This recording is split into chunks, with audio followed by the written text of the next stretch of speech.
Some of you know her as Louisa, and some of you know her as Lou. I have a way for you to remember her name, because she's the greeter. And if all of us were the greeter for all these people, you look around at how many names you know, you would end up saying, "Hey, you." And so we have, "Hey, Lou." Hey, Lou. I got you. Let's go here. Thank you. Lou and I have had such an enjoyable time discussing whether we were going to do this or not. really enjoyable. And so there was one time that I said, "Lou, there is no pressure on you. If you want to do this, I would love to honor you as our volunteers. I would love for them to know you, to know about you.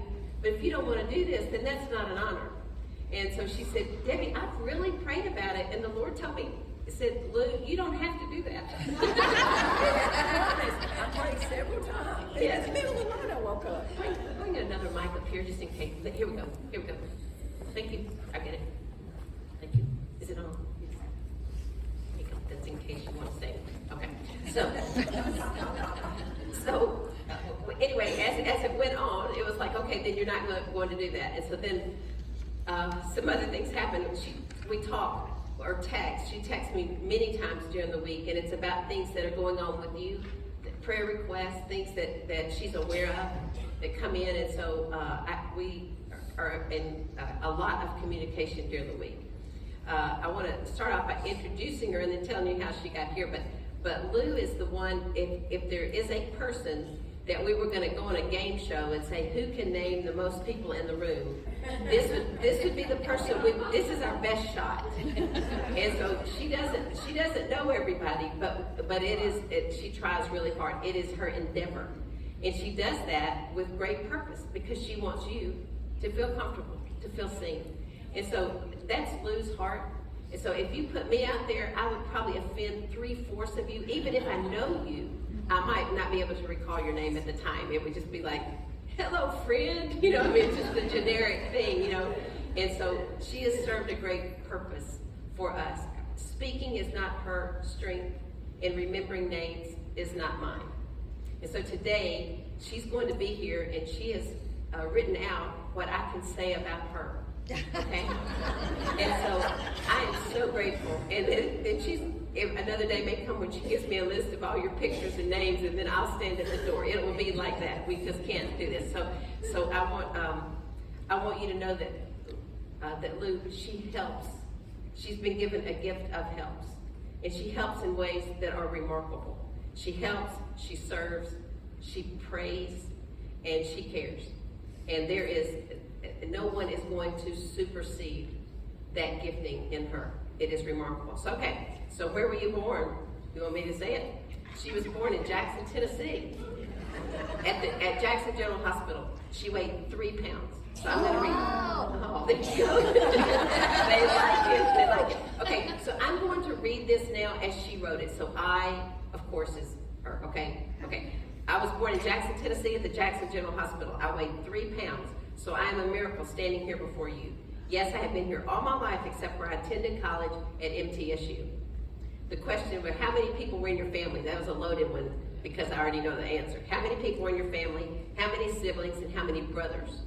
You're going to see that she's going to have some resemblance to the tribes of Israel in her family. I grew up in a family of 10. Wow. My parents had 9 children.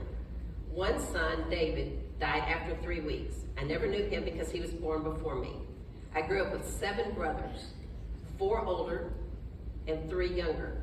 Yes, I was the only daughter. Ooh. And she wasn't spoiled, she said. I don't know, that's debatable. Okay, and so I asked, what is your father's occupation? She said, my father was a physician for the Jackson Clinic and the General Hospital. My parents moved here in 1952. A friend told my dad that the Jackson Clinic had opened a few years earlier and that they were looking for physicians to hire. My dad was from Mississippi and my mother was from Louisiana, so they began a new adventure moving their family to Jackson, Tennessee. The question is, why do you take care of so many people? Well, I'm single, so I have the time to do it. where where people with families don't have as much time. But the real reason is that the Lord has given me a heart for serving others. My parents gave me the example of how to serve, and when they raised 8 children. I truly learned how to serve by taking care of each parent before they died. I did this for several years. I worked while helping them to take care of my father, but when my mother got dementia, I retired to take care of her. After my mother died, I said, Lord, what is next for me? A short period after that, a neighbor called and asked me if I would take her to a doctor's appointment, to the grocery store, to run errands for her. This is when I realized I wanted people at the end of their life to have the best quality of life by serving them. And she has continued to do that. It is not unusual that she will put out something. Is there anyone going to Nashville? Because my friend needs to receive some treatment there, and if anybody's going already, could we get people to do this? Can we get cards? Can we send it to these people who are hurting? It is a constant push. She goes and picks up people before Bible study. She takes them home afterwards. She's a constant person who is running the routes for the people in need. How did you start the Bible study for the Pope teachers? You remember Linda Evans? That's her name. I know what I did. Linda, I switched 2 names. See there? For Linda Page, who usually plays the guitar for us, she started a Bible study, and that Bible study is still going. So her life also intersects with Louisa's. So I said, how did you start the Bible study for the Pope teachers that has continued for 30 years? This is the one that Linda Page is teaching. Kim Yelverton, a friend, approached me about starting a Bible study at my apartment before school started. I prayed about it, and I realized the Lord had opened this door, so he must want the Bible study to happen. At first, it was a book study instead of a Bible study. Someone had told me about the book, The Pursuit of Holiness. This was the first book study. After a few book studies, someone suggested we studied Revelation, and we get Linda Page to teach it. That is how the Bible study began and continues today. So this is the founder, if you will, of that Bible study. Why did you suggest that Linda Page do music for us? Because Linda Page came in for the first time, sat down, and Louisa comes scurrying from the door, and she comes and finds me. And Julie was out at the time. We were because her husband had surgery. We were looking for people, and she said, you need to go get her right now. And she just sat down, so that's how that happened. Why did you suggest that Linda Page do music for us? And Louisa, her answer is, Linda Page had led worship at ECC, where I attended church. She leads music now, at Northbrook Church. I thought Linda would be a good addition to the music because Julie was having to do it every week by herself and her husband was out. What motivated you to learn so many names and greet people at the door? People feel welcome when they feel greeted at the door. Do y'all want to say amen to that? Amen. Yeah, so sweet, so sweet. It helps them to feel a part of the Bible study, especially when it's their first time. Question, what have you learned about God in your life that has been a bedrock truth? Psalm 46:1. Our God is a refuge and strength, a very present help in trouble. We all face hard times in life, but the Lord is with us through it all. Amen. Here are the few of the hard times that I've been through where the Lord was my refuge and strength. I have had both parents to die and 2 brothers to die of cancer. My brother Tim died when he was 42 years old. He left behind an 8-year-old daughter who now lives with Luke. After college, I came home. Oh, did I do that right? Oh. Yeah, this is a... Okay, the next part, yes, yeah. I need a little help. Yeah, under the hard parts. This is another part of what has been difficult. After college, I came home. I was a young life leader for Southside High School. One activity we played several Sunday afternoons with the high school kids was knee football. One Sunday afternoon, I broke both bones in my leg playing knee football.